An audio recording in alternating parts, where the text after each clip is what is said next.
I remember one walk, I said, mate, just lift up your knees. He's like, no, my foot's not doing what it's meant to do. For me, I noticed in Brad, he was getting frustrated doing just normal things. And at one stage, I thought, is this just a middle-age crisis? Is it stress? What's going on here? And then later in the year, I noticed he's started tripping over himself. And then as I watched further, his arm swing movements had changed. I went, this doesn't look right. So that started our journey, I guess, in looking for what's going on for him.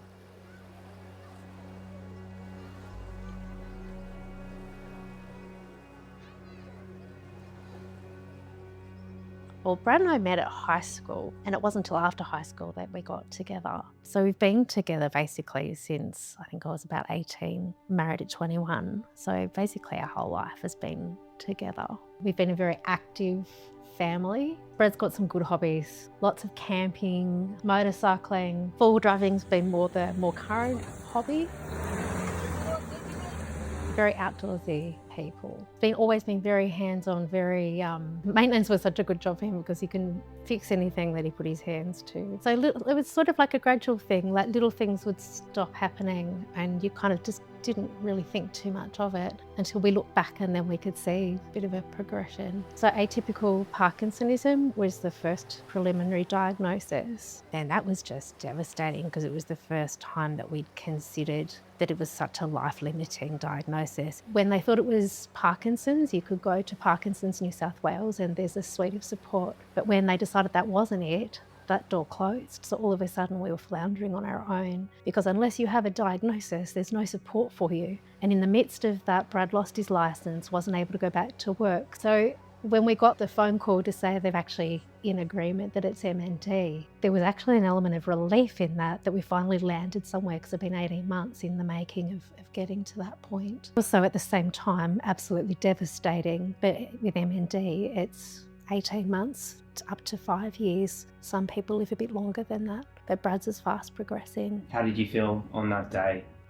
Devastated, but relieved as well. At least they put a name to it. Well, what does that look like? For me personally going forward, it shifts from me being not just wife, but carer. And at the same time that we were looking at this, Brad's mum was actually diagnosed with cancer. So life kind of was going on around us while we were also, like, you just want the world to stop, right? Just losing my hair alone in time and not being able to drive or walk or ride. A lot of the things that you've enjoyed doing, there's a lot of loss, there's lots of layers of loss. Yeah. Brad was commenting last night how difficult it is to have to watch loved ones watching his decline, and that's hard. So sometimes I feel like I'm more mother than wife. Sometimes it's more nurse or clinician than wife. And then other times it's wife. So sometimes there's multiple hats. You have to really think through all of those things that you just took for granted, just nicking out to do this now becomes a major exercise. Has having the right people made a difference for both of you? Absolutely. Definitely.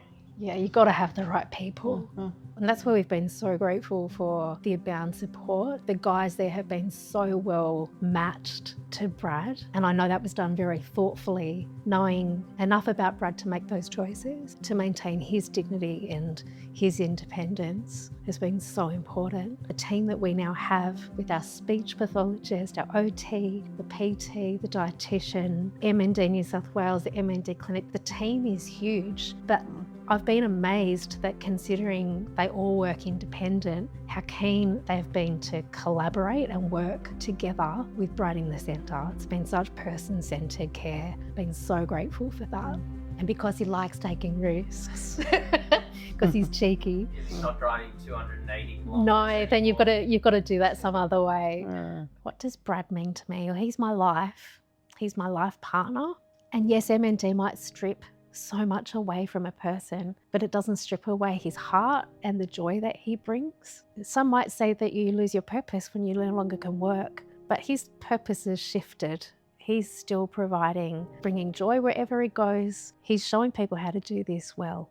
Accept any help that's offered to you. You cannot do this on your own. And I think to not just focus on what's not going well, but to actually be intentional with identifying the blessings along the way, because this has been quite the journey, but gosh, we've been blessed along the way. I love you. I love you too. Now I'm wearing lipstick.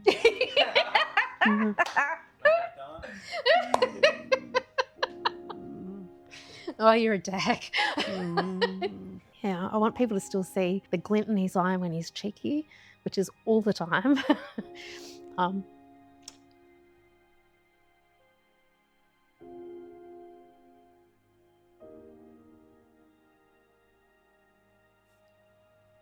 Yeah,